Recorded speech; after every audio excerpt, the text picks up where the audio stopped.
Last week we talked about neutralizing your face so that your makeup looks the same color as your skin. But how do we make sure we pick a foundation that actually matches our skin? Hey, I'm maybe Burke and you're watching Makeup for Lost Time.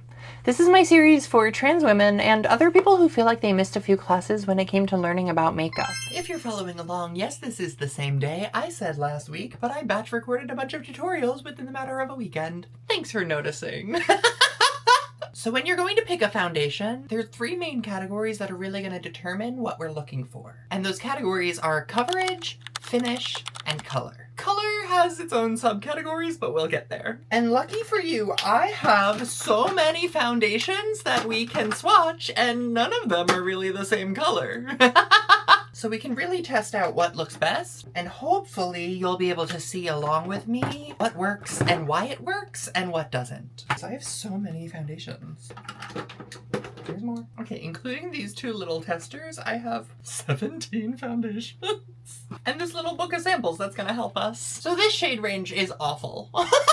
So when we're picking a foundation, you're going to start with how much coverage you want. Most foundations will tell you how much coverage they have. Some foundations are buildable, so you can use a light layer to get light coverage, or keep putting on layers to build up that coverage. Coverage is really just going to tell you how much of your skin is going to or not going to show through. So something like a tinted moisturizer or a skin tint is going to have low coverage, just a little something to balance your skin, where a full coverage foundation is basically going to completely block your actual skin from showing through at all. So the examples I have are going to be a range of coverage, but it's really choose your own adventure on coverage and finish. So when we're talking about finish, we're talking about whether it lays matte, whether you want a glowy base. There's so many like buzzwords that brands will use to describe the finish of their foundations these days. There's glowy, there's glass, there's loomy, there's all of these different things. But again, that's kind of dealer's choice. If you have really oily skin, most oily folks will opt for a really matte foundation to help balance that out. If you have really dry skin, you might go for a more glowy or wet look. If you're pretty balanced like I am, you can choose your own adventure. And really, everyone can choose their own adventure. But the real trick is picking the color. Now, this shade range is actually pretty terrible, but if you look at this, you can see there are different color families, from the lightest shades to the deepest shades. And so I know, looking at something like this, that I'm going to be in one of these two families usually, most often the lightest. So if I'm to hold this card up like to my face, yeah, I can see that like these might actually be my best option. I can actually see that like this one would probably be the first one I go to test on me. Can you see that? The glare. But what I've learned from years of doing this is that the package doesn't always tell you what you get. But that's a pretty good match. So when it comes to color, we have how light or how deep something is, but then we also have undertones.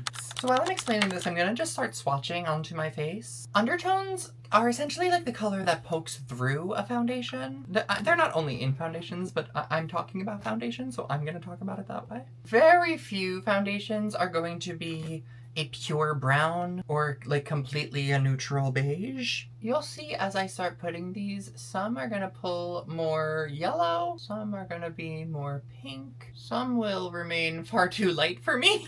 You can have olive undertones, and you can have neutral undertones. Though I will say a brand that does like a true neutral across shades is pretty rare. This is actually really interesting for me to do. I haven't done like a shade by shade comparison in a while. And some of these foundations I just haven't touched in a while. Maybe she's just dead. And now what we're looking for in this is going to be a color that completely blends in, or at least like the least detectable option. And the fun part is, even with sunscreen, your skin's gonna get deeper when you're out in the sun more. So picking your perfect foundation color doesn't always last year round.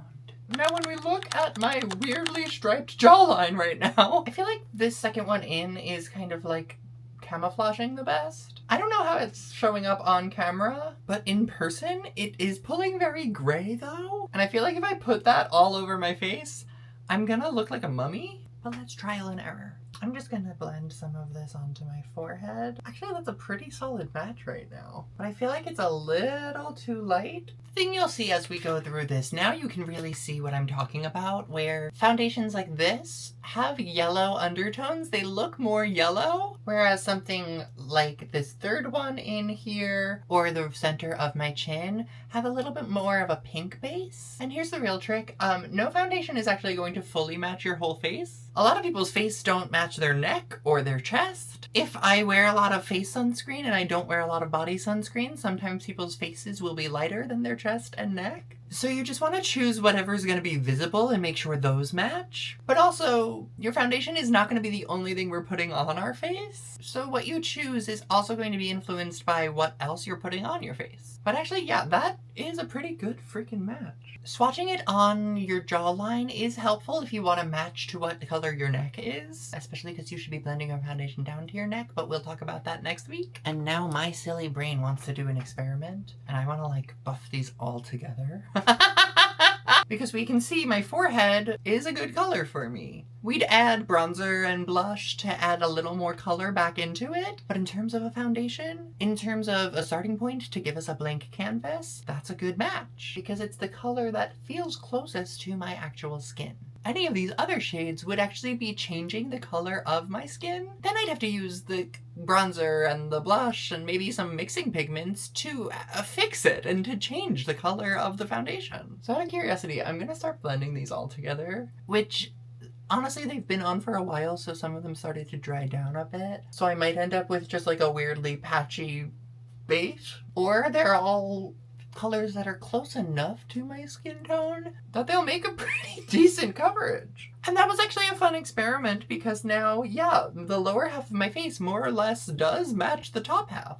Now, am I gonna go out like this? No, but that's because just wearing foundation is gonna make you look a little weird. There's no dimension to the face. Our faces aren't meant to all be one color, so when there's like no dimension to the face and it's just this blank canvas, it is gonna look a little weird. But I feel like I can't even tell the difference between my cheeks and my forehead right now. And besides some of like my redness and veins popping through on my chest, this does look pretty cohesive in terms of shade. So obviously not everybody can mix together 17 foundations to get this close to their shade. But next week we'll go over how to actually apply the foundation. And the reason a lot of these don't actually match me, partially because the brands sometimes send me things and don't ask me my color, or I only have like the website to look at. But also with drugstore brands, you don't always have testers in the store to actually like feel the foundation. So my weird recommendation there, a lot of influencers have been making videos for their shade twins and basically doing what I just did, naming the different foundations and the different shades that they use. So if you go to Sephora and you find a foundation that does match you, look it up on social media and see if you can find somebody who uses that foundation and a drugstore foundation and get the color they use in the drugstore. It's a bit of a workaround. It might be a couple of extra steps,